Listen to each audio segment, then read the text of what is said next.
that were very organized, they're going to turn into a political party. The anti-federalists, once the Constitution is adopted, there aren't anti-federalists anymore because there's nothing to be against. The Constitution is the new form of government. So, to the extent that the anti-federalists get their act together, a bunch of them are going to end up in the Democratic Republicans. Now, not all of them, because people don't necessarily trust the parties very much. But the reason I'm giving you this is actually 1798, is because you can see what happens to their ideas about how to understand the Constitution. So, here's Hamilton's people. They refer to the economy as manufacturing-based. Jefferson's people, they want everyone to be a farmer. In fact, Jeffersonian democracy, that phrase, means that everyone is a farmer. Jefferson's idea was, well, if we take the Lockean notion to its logical conclusion, everyone should own property, so everyone should be a farmer, and then they'll all own property, and they'll be growing for themselves, and who likes manufacturing anyway? John Locke. That's Jefferson. So, Democratic Republicans are from there. As we'll see, Hamilton has a hand in forming a national bank. Obviously, they think that a national bank is a good idea, and they help out manufacturing. Now, I will explain that next week. The Jeffersonians, steadfastly against the bank. Not only do they think there's too much power for the federal government, but they also think the banks are going to benefit wealthy people against the farmers, and therefore they're against. Hamilton has done a broad interpretation of the Constitution. As far as they're concerned, if it's not explicitly limiting in the Constitution, then they should be allowed to do it. So there's no bank, there's no national bank in the Constitution. The Federalists will say, yeah, there's nothing that says we can't have a bank. Is this your? Therefore, we should be allowed to have a bank. Is this your address? Now, the Democratic Republicans, this is very interesting because James Madison joins Jefferson in the Democratic Republicans. And Madison, in Federalist Paper 42 or 44, he actually says, well, we should take this position. But when it comes down to it, the party that he's in says, no, there's nothing in the Constitution saying you can have a bank, therefore you can't have a bank. So, now, that's also weird because Madison is also the guy who writes the Bill of Rights, and the Bill of Rights includes all kinds of implied rights. Actually, in the Constitution itself, they don't have implied rights. So this is a strange position.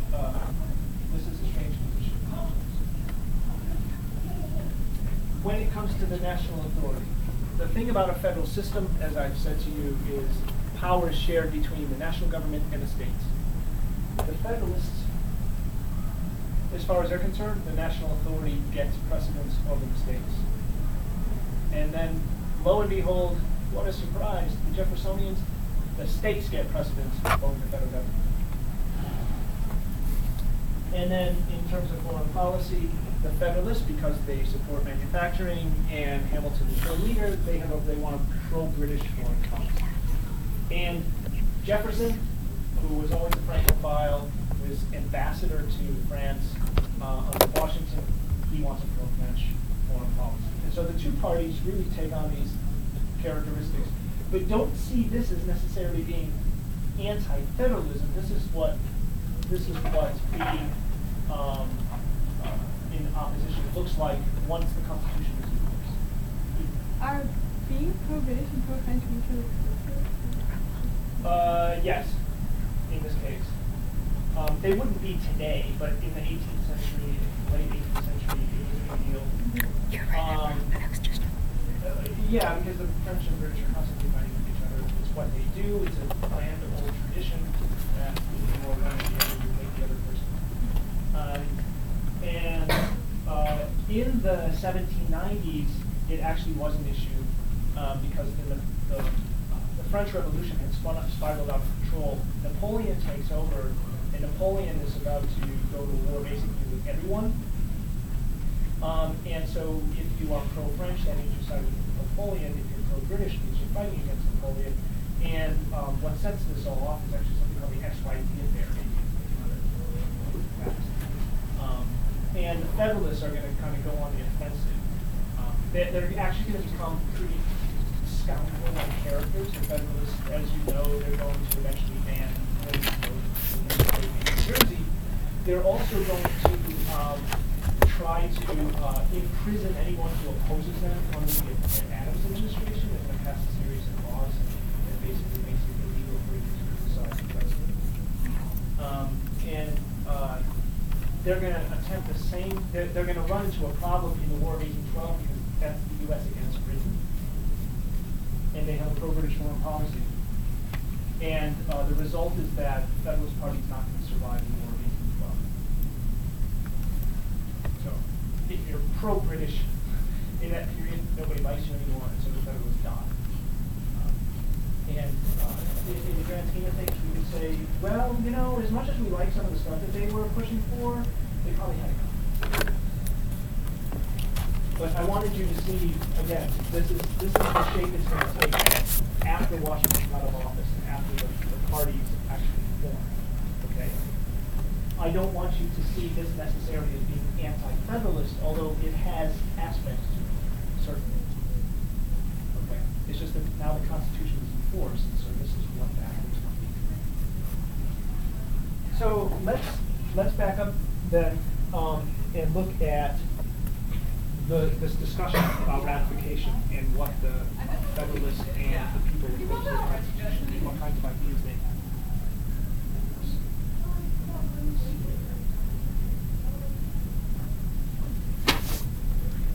I'm going to use as an example Federalist number 4. I'm going to have you look at a couple of others, but I'm going to give you an example.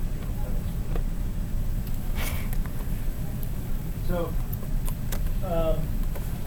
in this one, the basic concern, the safety of America depends on their forbearing to give just causes of war to other nations.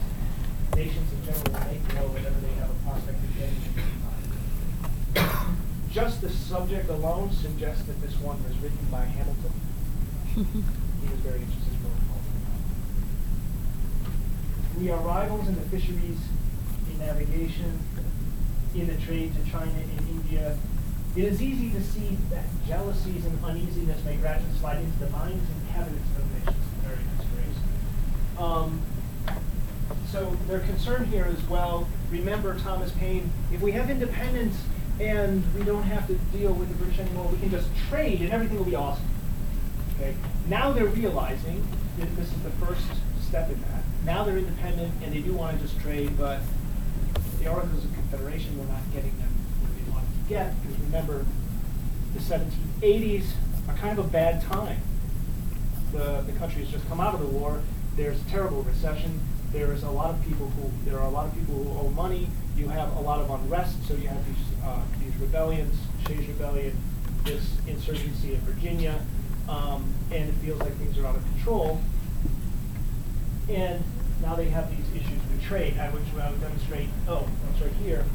In 1783, during the treaty discussion in Paris after the ratification of the Treaty of 1783, one of the things the Americans want from the British is the right to continue using the waters off the coast of Canada to fish for cod.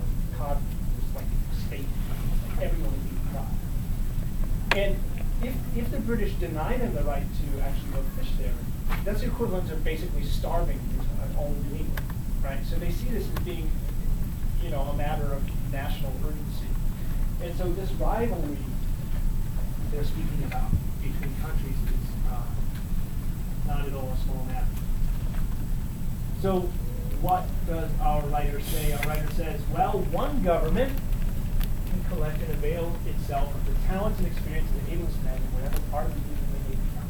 It can harmonize, assimilate, and protect the several parts and members. In other words, the Articles of Confederation makes it impossible to deal with these issues. But the new Constitution, with its federal government, allows the states to have an outlet to actually address these issues. I love this part. let those four of the constituent parts of the British Empire be under four independent governments, and it's easy to perceive how soon they would each dwindle into comparative insignificance.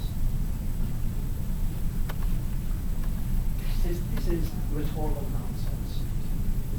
The American colonies were a constituent part of the British Empire, and now they're going to make the case that they would dwindle into insignificance.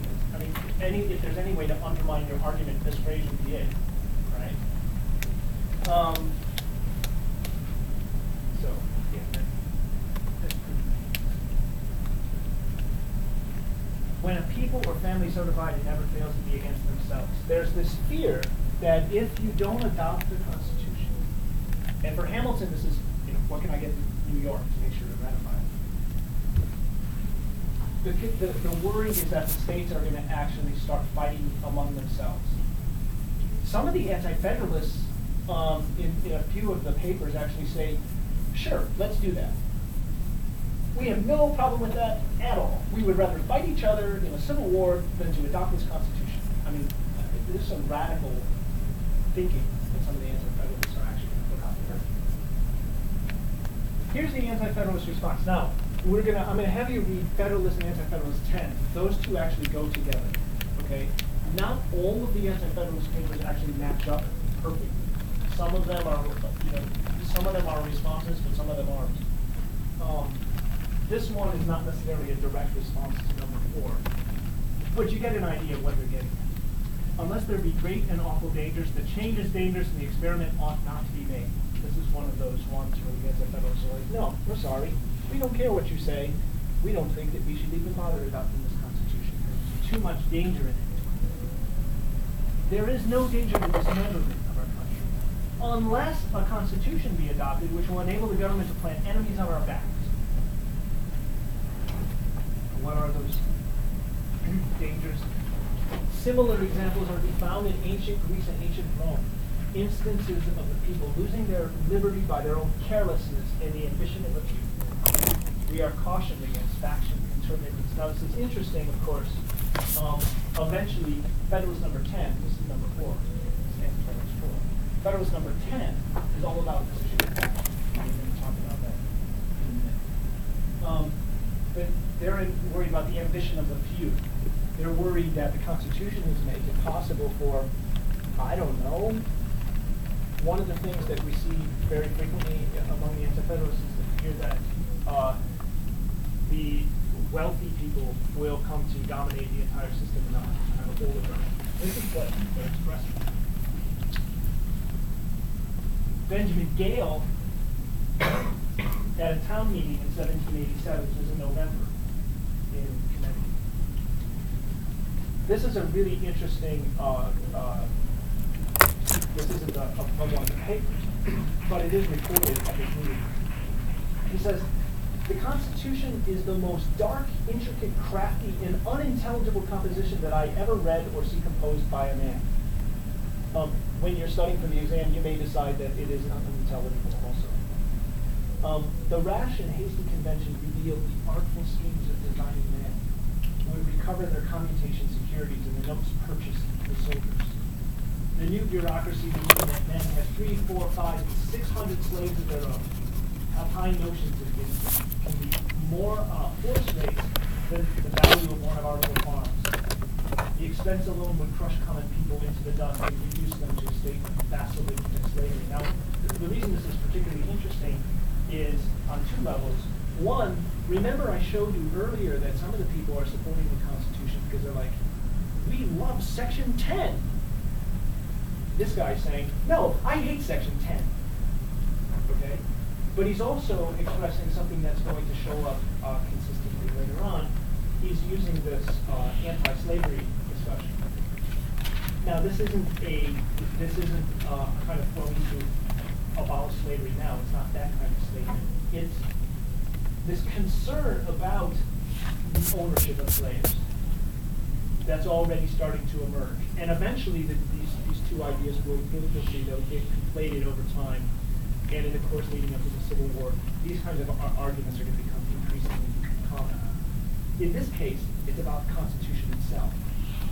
And he has these 2 ideas that come out of his comments and town meeting. So let me have you do a couple things. Start by going to rule, and I would like everyone to read. Let me do reverse order. Let's start with number 10. So what I'm going to do is I'm going to have this side of the room read Federalist paper number 10. In this side of the room, I'm going to have you read Anti-Federalist number 10. In this case, it's a direct response. So we'll actually have a dialogue with people. So Google Anti-Federalist 10.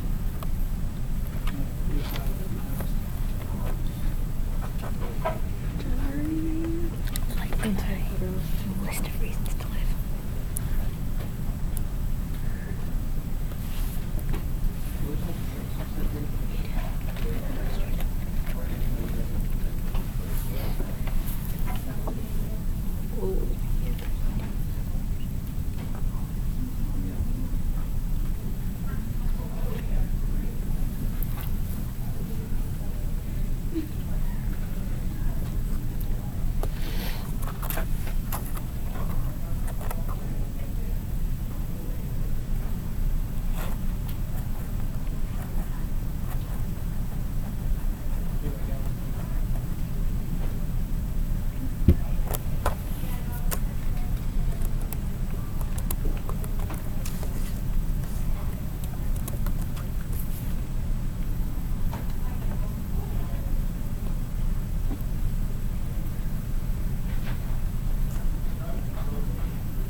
it seems like most of you are mostly done. Right? No? 2 more minutes.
Yes.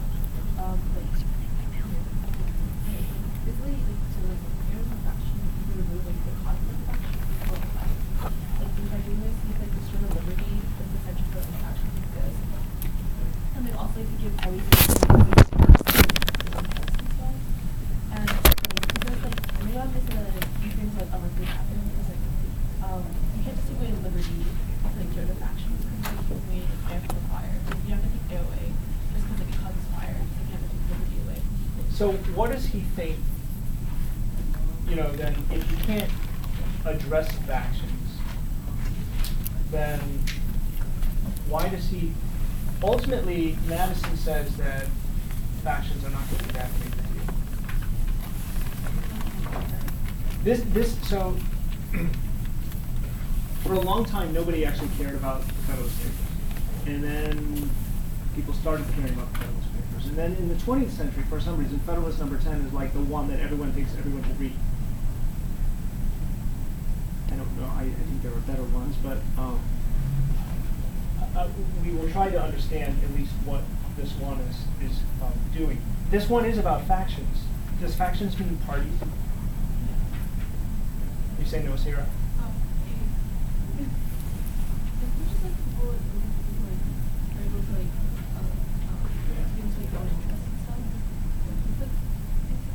So you can have factions within parties. The Republicans and Democrats are hardly united. So you can have factions within them. So factions are any kind of grouping of people where they have a singular idea or set of ideas that they agree on. Madison is not concerned about factions in the end. She says, well, here's where they come from and here's what you can do about them. And he realizes all of this is bad. She says, well, but that's okay. We don't have to worry about it. How does he conclude?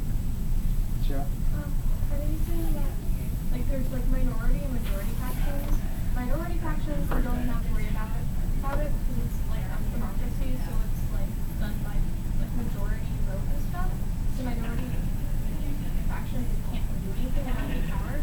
And then to safeguard against majority factions, you want a, democracy instead of, a republic, or, a large republic democracy or something. Okay, so for one thing, he says, look, the virtue of this Constitution is it's not direct democracy, it's a republic, it's representative. Therefore, no single person is really going to be able to represent all of the factions, so that's good, because then you won't have the majority running over the roughshod over the minority. There's just one problem. Let me give you a hint here. So one of the problems that the new independent Americans had to deal with was that the French and Spanish were very scheming. They helped them out not because they believed in democracy and the republic. They're both monarchies. They helped them out because they wanted to hurt the British. That's it. And the reason they thought that they could make this gamble and it would be okay is because nobody expected that self-governance would actually work. It had never worked before. And, more importantly, the examples where people had actually come up with self-governance, like, I don't know, San Marino. How many of you, like, you know, deep students of San Marino? You don't even know where I'm talking about. Sounds like you're speaking California. It's actually a micro-state. It's surrounded on all sides by Italy. It occupies 2 hills in the center of it. No. It's been a republic since the 10th century. No. It's San Marino. It's tiny, and it doesn't have a whole lot of people in it. And so, in terms of historical examples, in the late 18th century, the only countries that had actually survived as republics were small. The United States is huge. The landmass is, you know, half the size of Europe. What they occupy, not in terms, if you include the entire continent, obviously it's bigger. But just the part that they occupied was half the size of Europe. And here they're going to govern themselves? The European monarchs are like, go ahead, try it. You'll be right back here. One of us will be governing you within a decade. Well, what kind of light does that shed on Madison's final argument?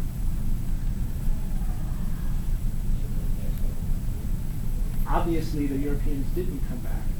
Although a lot of people believe that the War of 1812 was the British attempt to actually try to undo the revolution.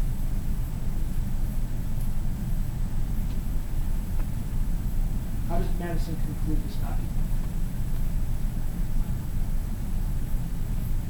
Edith, you want to try it? Yes. Go ahead. Well, so he's saying that the faction leaders aren't gonna affect their Why? because they're so small. Well, they're not gonna influence their. Because the country's so big.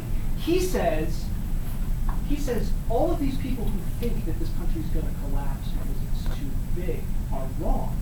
Because in fact, one of the virtues of having a country so big is that no faction can come to dominate the others because it is so vast. He actually sees a virtue in size as opposed to a deficit. And this is where he goes with his argument. So, yes, it's about factions, but ultimately it's a defense of why the size of the country is actually beneficial. And the other part, and maybe this is why Federalists kind of generated so much interest, he's completely wrong. He's completely wrong because he didn't anticipate, and here he is, a Virginian himself, he didn't anticipate that pro-slavery and anti-slavery themselves would emerge as factions that would eventually be regional in nature and split the country into 2 mindsets. He never anticipated that. He simply saw, and so there's this distrust of parties that lasts up until the 1820s. And Andrew Jackson, when he becomes president, he will actually prove that a party can be a unifying force across the country. The Democrats will have Northern Democrats and Southern Democrats, and they'll have a common mission. And it's only with Jackson's election that people see parties as something that might actually not turn into the kind of destructive factional forces that Madison was writing about. Although they didn't anticipate that if they gave it a couple more decades, they would. Okay, and that will be obviously our next topic after we finish this Constitution stuff. What did the Anti-Federalists have to say on the matter? That would be decided.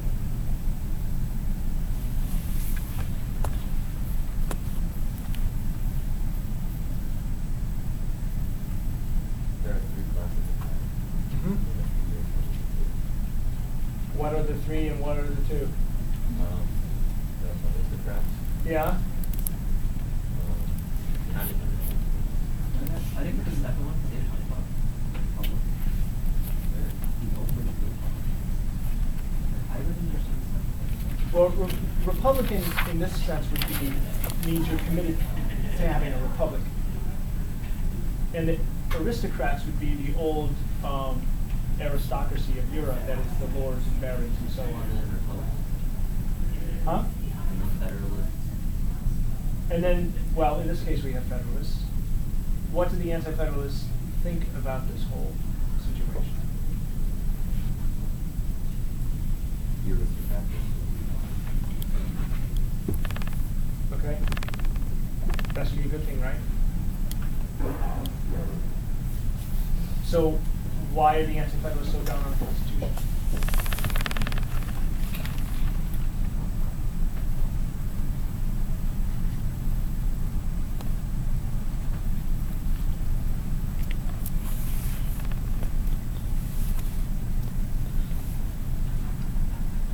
They will not be tyrannized over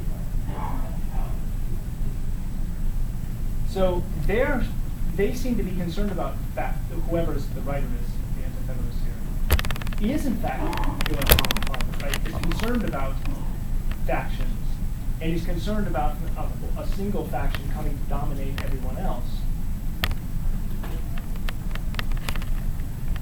What underscores this concern? They seem to see that the belief here would seem to be that the Constitution is going to make it possible for this to happen.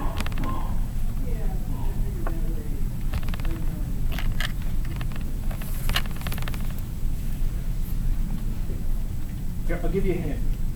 The Anti-Federalists, as I said, they're not united. They're kind of all over the place. We've only identified 6 of the rights. And we don't even know which of the various ones necessarily are those 6, right? We know some but not all. And they're often moving in between paranoia and Marxism. Sometimes both at the same time. Marxism, as in Karl Marx, as in like communism, as in class warfare, and their concerns about being dominated by the wealthy few. I mean, it's not really Marxist because Marx is the next century, but there is this kind of critique that they have going that is going in between a kind of paranoia, like Federalist 4. It's going to be terrible. We're not going to adopt something because clearly this is tyrannical and we're not even going to go near it. And then there's the, well, Federalist 10. Well, we can't trust the factions of the few. The wealthy are going to come to dominate all of us. And after all, we're distrustful of this whole constitutional convention process anyway, because it seemed like if there's a bunch of people like Hamilton were there, clearly we can't trust them. So in some ways, Washington. No, here's the thing. I told you. The whole point is to invite him to give it legitimacy. Washington was the wealthiest man in the colony. And he was the wealthiest man because he married well. He didn't start off that well, but his wife was loaded. It's true. George Washington, in addition to being a successful general, was also a gold digger. That's my goal. So, anyway, Washington's generally, I wouldn't call him apolitical. I mean, he's committed to having a republic, which is why we don't end up with a dictatorship. He doesn't like parties. He's definitely this kind of well-groomed gentleman, and he sees himself kind of being above it all. he's willing to lend legitimacy. There's actually somewhere I was reading about this. It was Washington at the convention, and because he said almost nothing. He's on record like once for the entire proceedings, and even then he doesn't really make much of a comment. So he's kind of there, but not really there. He was committed to the proceedings, but he's not necessarily interested in actually being actively involved. So, you definitely wouldn't call him an anti-federalist. He's definitely he definitely supports the stronger Constitution. Does he necessarily share Hamilton's vision? We don't really know. Clearly, he's against the parties when he's president. I mean, he states but I don't necessarily know that Washington should be our lead on everything any more than Jefferson and Hamilton should. But the anti-federalists here are concerned about,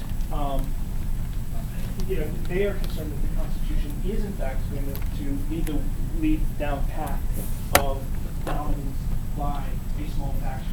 It's exactly like Federalist 4, and it shows up again here in Federalist 2.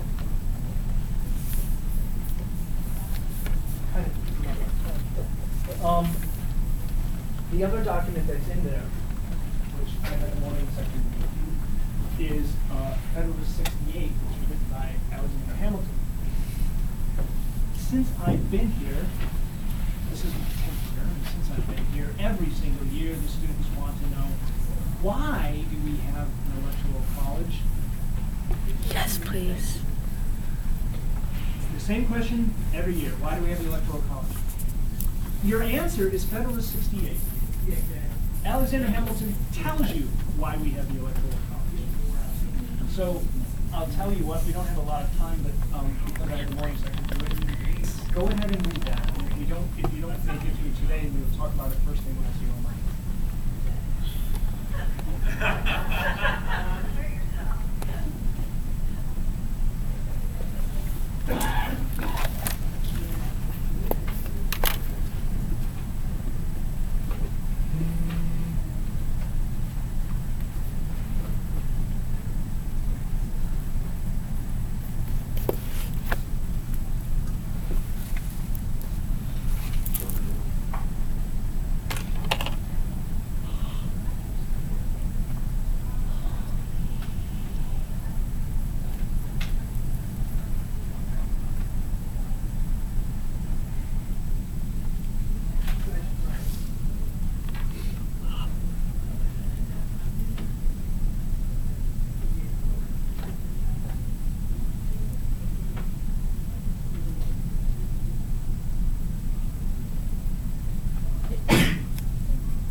answer to your follow-up question, the only way to get rid of it is by constitutional law, which is an intention. That's the only way. Why does Hamilton say we have an electoral college?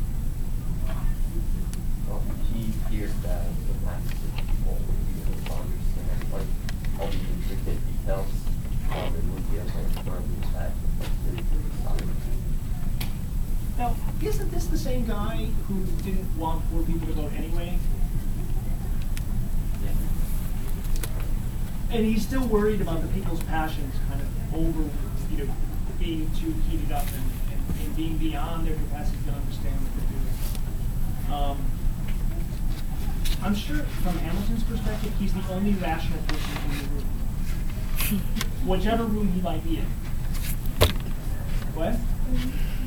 Why do you assume Whatever you're the room he smartest might in be, the room? When Hamilton's in it, he's the only rational one. But Everyone he's else is like the that. smartest. And so, Or so. okay, he so assumes. everyone's ruled by passions and they can't be trusted, so you guys see how that happens? Hey, look, my sock. Also.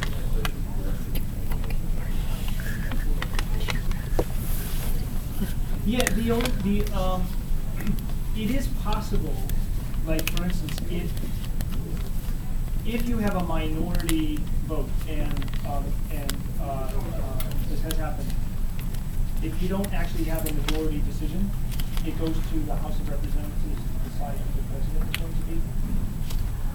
The House decides who the president will be, but the Senate decides who the vice president is. And if they're controlled by different parties, you could have a situation where you have a president, vice president from different parties. It could happen. No, but it could. So you have to have it down to the house before? Yes, we will talk about this later because it brought an end to Reconstruction. Wouldn't that be easier to not?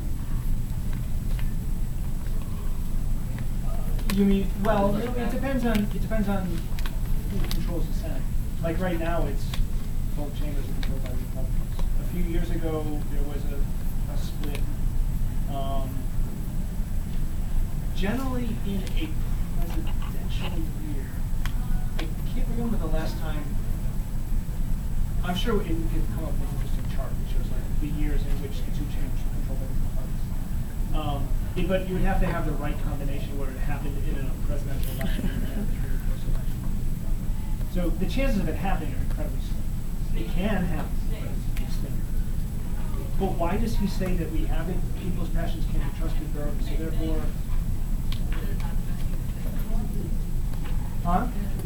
Well, yeah, but who are these electors?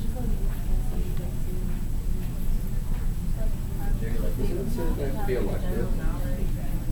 So they're elected by the states. They're supposed to put a check on people's passions by doing what? Yeah, but what does he say is he's worried about? Why are the people's passions the problem?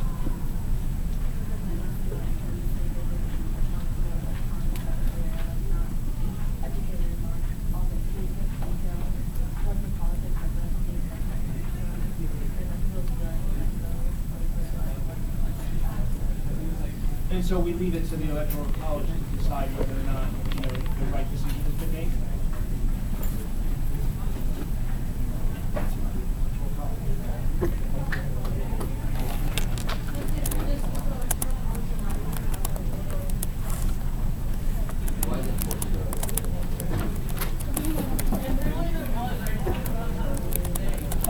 Our votes, how are the electors broken up?